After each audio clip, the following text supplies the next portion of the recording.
Hello dear students, welcome to IFS. और IFS के interview segment में आप सभी का स्वागत है। आज एक और सफल विद्यार्थी, एक और सफल एस्पायरेंट हमारे साथ हैं और उन्होंने रिसेंटली महाराष्ट्र सेट एग्जाम को सफल कर लिया है, सफलतापूर्वक मैं कहूंगा क्वालिफाई कर लिया है। तो आइए स्वागत करते हैं आप और हम मिलकर के आज के इस सक्सेसफुल एस्पायरेंट का। अंकिता पाटिल जी, बहुत बहुत स्वागत है आज के इस इंटरव्यू सेगमेंट के अंदर और आशा करते हैं कि आप बहुत ज्यादा खुश होंगे। आपका महाराष्ट्र सेट एग्जाम अभी रिसेंटली क्वालिफाई हो गया है। यस सर, डेफिनेटली बहुत ज्यादा खुश हूँ। तो मैं चाहूंगा कि आप अपने आप को पहले इंट्रोड्यूस करें और फिर हम आगे डिस्कशन शुरू करते हैं। यस सर, तो माई सेल्फ अंकिता पाटिल और मैंने अभी मतलब 2018 में मेरा बीएससी कंप्लीट किया, 2020 में मेरा एमएससी कंप्लीट हुआ फ्रॉम शिवाजी यूनिवर्सिटी कोल्हापुर और currently I am pursuing PhD और अभी सेट का एग्जाम मेरा क्लियर हुआ, तो अभी मैं नेट की प्रिपरेशन चालू कर रही हूँ। सो क्या आपका टारगेट सिर्फ सेट एग्जाम था या फिर मैं ऐसा भी कहूँ कि वाई सेट, ओनली सेट?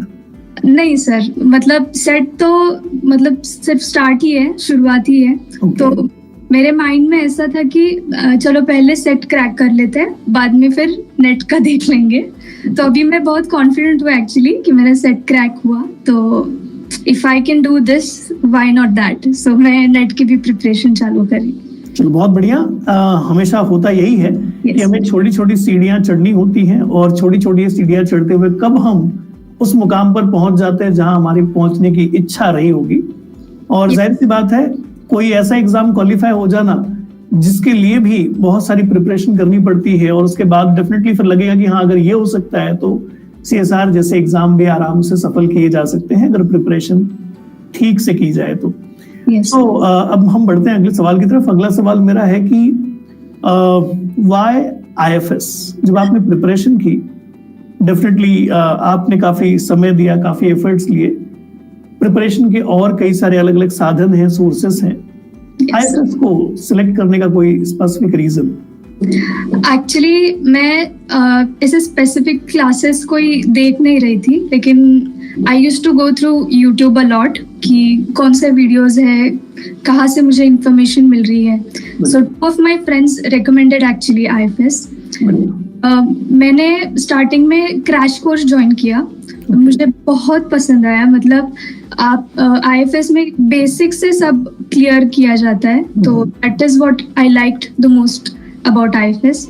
सो मैंने सोचा कि इसमें ही मैं क्लासेस ज्वाइन करूं और यहाँ से ही प्रिपरेशन स्टार्ट करूं। ओके, सो जाहिर सी बात है, ऐसे बहुत सारे ऑप्शंस हैं और इन ऑप्शंस में से समझ में कई बार नहीं आता है। कई बच्चे हैं जिनकी पहले से ही क्लैरिटी है कि नहीं, हमें सेल्फ प्रिपरेशन करनी है। और कई सारे ऐसे बच्चे जिनको लगता है कि चलो ठीक है, अगर हम बहुत मिनिमम समय में कहीं से गाइडेंस लेकर के सफल हो जाएं। और जाहिर सी बात है, बहुत सही फैसला होता है क्योंकि कई बार खुद के ट्रायल और एरर से हम काफी ज्यादा समय गंवा देते हैं। तो ज्यादा समय ना गंवाएं, ज्यादा समय वेस्ट ना हो, कम से कम टाइम में जितना ज्यादा से ज्यादा एग्जाम ओरिएंटेड तरीके से रिक्वायरमेंट है उतनी सारी प्रिपरेशन कर लें और ऐसी सारी चीजें आपको डेफिनेटली आईएफएस में मिलने वाली हैं।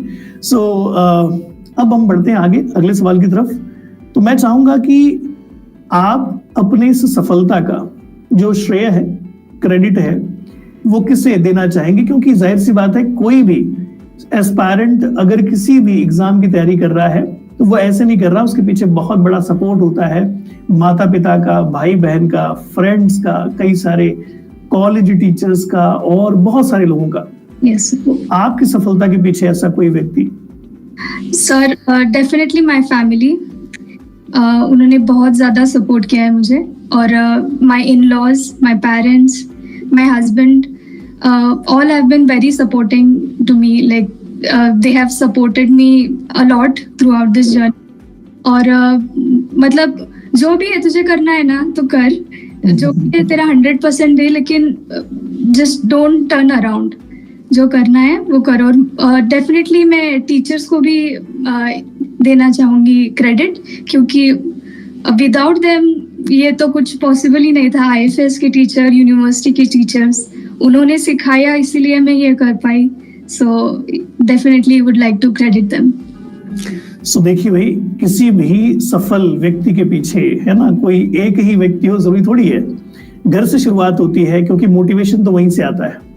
घर से जब एनकरेजमेंट मिलती है कि नहीं आप जो करोगे आप करिए और अब हम आपके पीछे हैं, साथ खड़े हैं, तो फिर शुरुआत होनी शुरू होती है, फिर रास्ते बनने शुरू होते हैं, फिर कई सारे ऐसे लोग आपको मिलते हैं जो कि आपको आपकी मंजिल तक ले जाते हैं। तो मैं चाहूंगा कि आपके परिवार वालों को एक बार मेरी तरफ से, एफएस की पूरी टीम की तरफ से धन्यवाद कहा जाए कि आप लोगों का लगातार ये जो सपोर्ट है यही कहीं न कहीं इस सफलता का एक बहुत बड़ा स्रोत है। सो इसी के साथ अब हम अगले सेगमेंट की तरफ, अगला जो सवाल है उसकी तरफ बढ़ते हैं। अगला सवाल इस प्रकार से है कि जब आप प्रिपरेशंस कर रहे थे, इस प्रिपरेशन के दौरान ऐसी कोई हर्डल, ऐसी कोई बात, ऐसी कोई चीज, डिफिकल्टी जिसे आप कह सकते हो एक तरह से, जो आपने फेस किया, आपको लगता है कि हाँ ऐसी डिफिकल्टीज जनरली आती हैं और डेफिनेटली जो व्यूअर्स इस इंटरव्यू सेगमेंट को देख रहे हैं उन सभी को ये बातें बतानी चाहिए, क्योंकि ये नॉर्मल है। डेफिनेटली हमारे साथ भी होगा, आपके साथ भी होगा। जब कभी भी ऐसी कोई स्थिति आए तो कैसे उसको टैकल करना चाहिए? सो सर, ये मेरी एक आप बोल सकते हो कि एक खामी है कि मुझे फेलियर लेना नहीं आता, लाइक फेलियर। तो 2021 में क्या हुआ, I got really sick typhoid से, एग्जाम के 1-2 दिन पहले ही। तो मैंने बहुत प्रिपरेशन किया था और मैं गई भी एग्जाम के लिए और मैं अच्छे से दे नहीं पाई। तो वो मुझे बहुत बुरा लगा, लेकिन ये क्यों हुआ, मैंने इतना प्रिपरेशन किया और बाद में जब मैंने 2023 का दिया एग्जाम तो मुझे लगा कि हाँ तभी नहीं हुआ, शायद अभी हो पाए। तो वो जो था मेरा, लाइक मैं इतना प्रिपरेशन कर रही थी और वो बीमार होना, तो that was like too much for me at that time.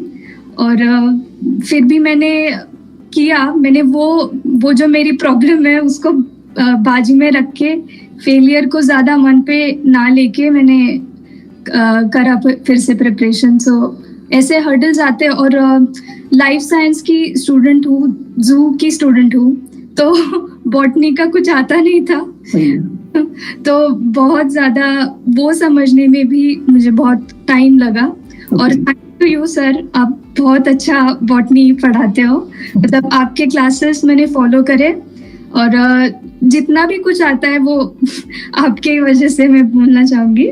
लेकिन बहुत ही बॉटनी मेरे लिए बहुत टफ था प्रिपरेशन।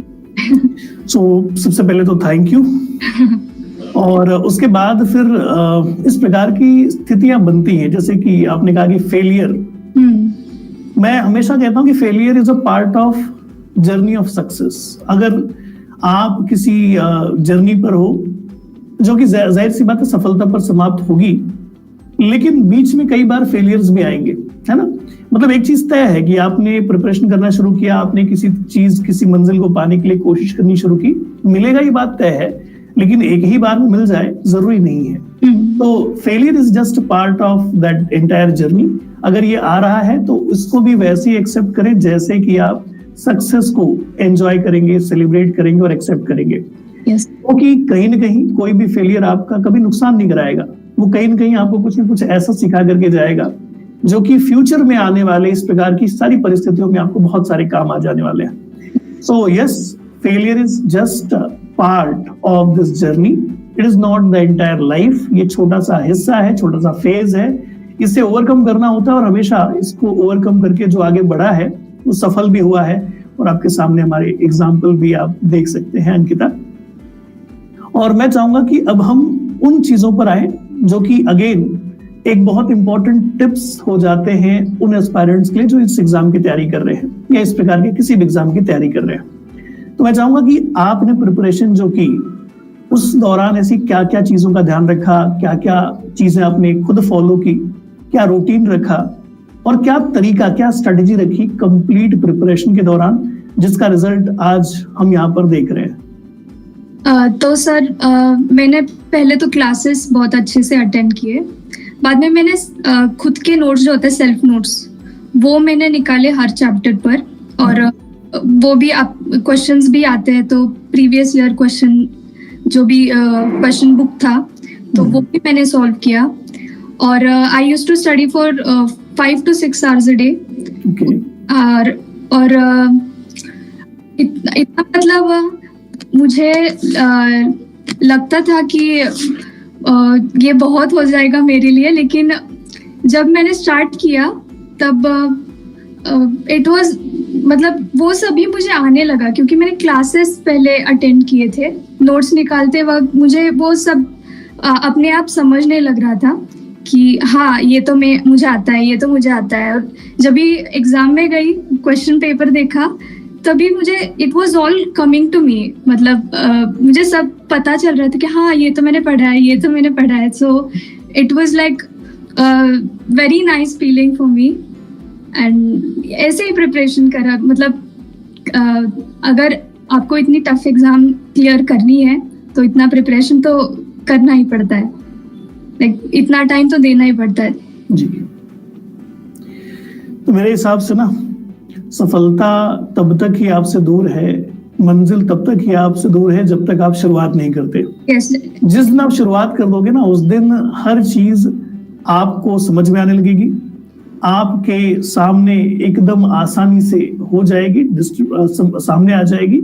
और इतना ही नहीं, इतने एफर्ट्स लेने के बाद, इतनी मेहनत कर लेने के बाद जब आप डेफिनेटली एग्जाम हॉल में बैठोगे तो ऐसा कुछ नया नहीं होगा। जब तक हम शुरुआत नहीं करते तब तक लगता है कि नहीं, पता नहीं क्या पढ़ रहा है, क्या चीज है जो शायद हमें पढ़नी पड़ जाएगी सफल होने के लिए, क्वालिफाई होने के लिए। बट आपको बता दें, कोई रॉकेट साइंस नहीं है। वही सारी चीजें जो आपकी किताबों में आपने 11th-12th में पढ़ी थी, वही सारी चीजें जो आपने ग्रेजुएशन में पढ़ी, पोस्ट ग्रेजुएशन में पढ़ी, थोड़ा अच्छे से उस समय पढ़ लेते तो शायद ये डर कभी नहीं आता मन के अंदर। शायद उस समय आपने अच्छे से नहीं पढ़ा, इसलिए कई बार बाद में पढ़ना पड़ता है। और कुल मिलाकर के पढ़ना वही लाइफ साइंस है जो आप काफी समय से पढ़ते आ रहे हैं। बस एक तरीका होता है इसे पढ़ने का, प्रिपेयर करने का, और अपने अंदर के डर को भगाओ। एक बार शुरुआत तो करके देखो, सफलता हाथ जरूर आएगी, ये तय है। तो इसी के साथ मैं चाहूंगा कि सेगमेंट को यहीं पर समाप्त करें, क्योंकि आशा करते हैं कि आपको वो सारी जरूरी बातें, सारे जरूरी इंपॉर्टेंट टिप्स आपको मिल चुके होंगे इस वीडियो से। और अब आप अपनी लाइफ में भी इस सारी इंफॉर्मेशन का, इन सारी जरूरी बातों का इम्प्लीमेंटेशन करेंगे और डेफिनेटली सफल होंगे, और हमें अपना इंटरव्यू लेने का एक सुनहरा मौका प्रदान करेंगे। और इसी के साथ इस सेगमेंट को यहीं पर समाप्त करते हैं। Thank you so much. Happy learning to all my dear students. Thank you so much. Thank you sir.